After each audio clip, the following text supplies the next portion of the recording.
І нові прояви російської агресії та чергові затримання кримських татар обговорив Мустафа Джемілєв із впливовими світовими високопосадовцями.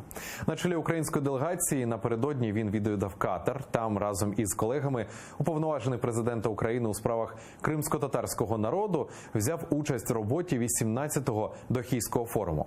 Захід проходить під патронатом еміра Катару шейха Таміма Аль-Тані і збирає найвпливовіших світових лідерів.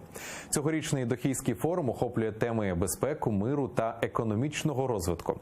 На полях форуму Мустафа Джемілєв провів низку важливих переговорів, зокрема з міністром закордонних справ Туреччини Мевлютом Чавушоглу. Під час останньої розмови голова зовнішнього дипломатичного відомства Туреччини вкотре підкреслив чітку позицію у підтримці кримсько-татарського народу. Обговорили останні акти агресії РФ і чергові затримання кримських татар. Міністр закордонних справ Турецької Республіки вкотре підкреслив чітку позицію підтримці кримсько-татарського народу.